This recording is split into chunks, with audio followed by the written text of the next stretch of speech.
आप दोनों का बिग मैजिक में स्वागत है। हंसी साहब, ये बताइए कि आप हमेशा से डिफिकल्ट टॉपिक कैसे चुन लेते हैं और रिस्क नहीं लगता है कि मैंने क्या टॉपिक चुन लिया है, लोग कैसे एक्सेप्ट करेंगे?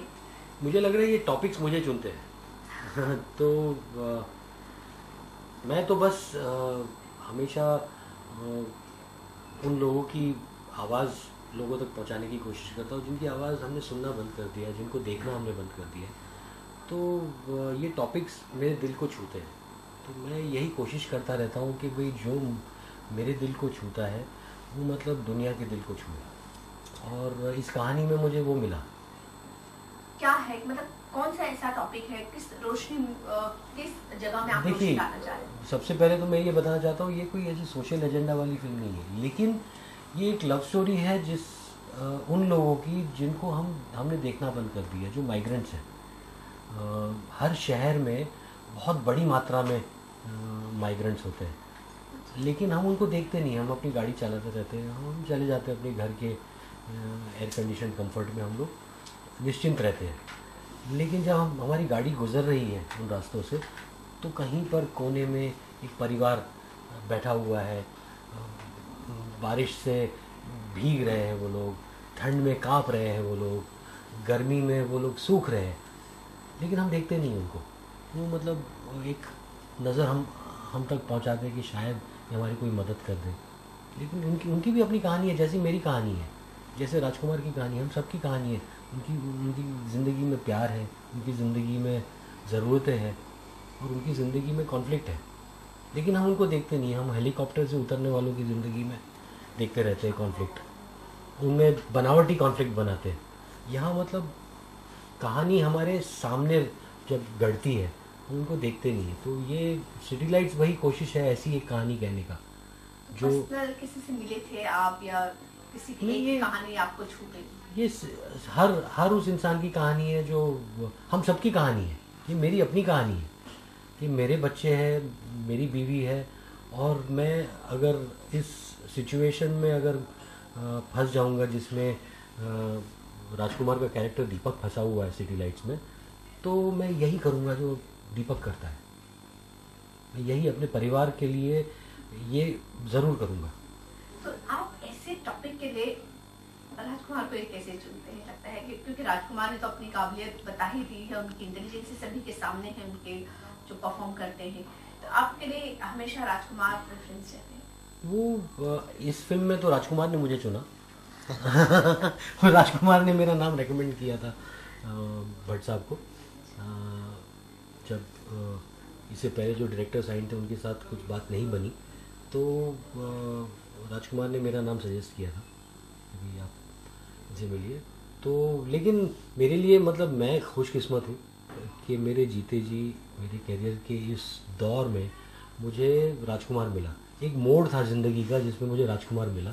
मैं भी उतना ही खुशकिस्मत बिल्कुल।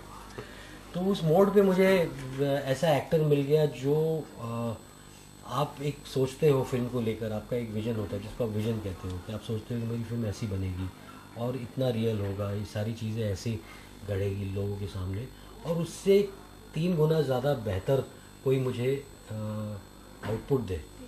तो ऐसा एक्टर मतलब उससे ज़्यादा डायरेक्टर क्या चाहता है? डायरेक्टर का ग्रीड इससे ज़्यादा हो नहीं सकता है। और राजकुमार, आप बताएं कि नेशनल अवार्ड आपको मिल गया है, हमेशा जिस फिल्म में आप रहे हो आपकी तारीफ हुई है, तो कुछ रिस्पॉन्सिबिलिटी ज़्यादा बढ़ जाती है? सब लोग नहीं, रिस्पॉन्सिबिलिटी तो मैं नहीं महसूस करता हूँ जब मैं काम कर रहा होता हूँ। जैसे अभी हम दोनों को नेशनल अवार्ड से नवाजा गया है, पर उससे ये नहीं हुआ गया कि अब हमारी काम करने का स्टाइल, तरीका बदल जाएगा। जो ऑनेस्टी है काम के प्रति वो तो उतनी ही रहेगी। और जब आप काम कर रहे होते हो तो आप ये सब नहीं सोचते हो कि मुझे लोगों को कुछ प्रूव करना है या फिर इस फिल्म में तो अवार्ड मिलना ही चाहिए। आप बस उस मोमेंट में उस सीन को ईमानदारी से निभाना चाहते हो, करना चाहते हो। उसके बाद जो सब भी आता है, लोगों को अगर काम पसंद आता है तो ऑफकोर्स अच्छा महसूस होता है। पर उस सीन करते वक्त, फिल्म बनाते वक्त आप इन बातों का ध्यान नहीं रखते हो। तो जब सिटी लाइट आपके सामने आई थी तो किस तरह सा क्या था उस वक्त, किस तरह की कॉन्क्रीट चीजें हुई थी और किस तरह से? भट्ट साहब ने मुझे बुलाया था सिटी लाइट्स के लिए। जो पहले डायरेक्टर थे वो चाहते थे कि मैं इस फिल्म का हिस्सा बनूं, और तो फिर शाहिद देखी उसी दौरान भट्ट साहब ने, सब लोगों ने ऑफिस में, यहाँ विशेष के ऑफिस में, और उन लोगों को बहुत पसंद आई। फिर कुछ ऐसा रहा कि उस डायरेक्टर से, जैसा ने बताया, बात नहीं बन पाई। तो डायरेक्टर नहीं था उस वक्त हमारे पास फिल्म के लिए, तो फिर मैंने कहा कि आई थिंक हंसा से अच्छा कोई डायरेक्ट नहीं कर पाएगा इस फिल्म को, और भट्ट साहब ने मेरी बात से एग्री किया। फिर finally I think Hansa sir आए, उनकी मीटिंग हुई और सब कुछ हो गया, और फिल्म बहुत अच्छी थी। मतलब जो कहानी मैंने सुनी थी वो बहुत स्ट्रॉन्ग स्टोरी है, बहुत ही टचिंग, बहुत ही मूविंग स्टोरी है, और हम दोनों एक दूसरे के पहले से जानते हैं, साथ में काम किया है, तो आई थिंक बहुत ईजी है एक दूसरे के साथ काम करना हमारे लिए, मज़ा आता है, एक बहुत ही स्पेशल बॉन्डिंग है हमारी। तो आई थिंक जब सर ऑन बोर्ड आ गए तो आई थिंक मुझे लगा कि अब तो it's like again meeting your father and working on the set together. मतलब एक कंफर्ट लेवल भी हो जाता है कि जितने कंफर्टेबल आप हैं और ये आपसे निकाल पाते हैं आपकी चीज़ों को। बहुत कम डायरेक्टर ऐसे होते हैं जो एक एक्टर से उतनी खूबी से चीज़ें निकाल पाते हैं, तो उस क्वालिटी ने आपको इनके करेक्ट किया। हाँ बिल्कुल, ऐसा जब हमने शाहिद शुरू की थी तो मैंने सर का काम पहले देखा था, पर हमने कभी साथ में काम नहीं किया था।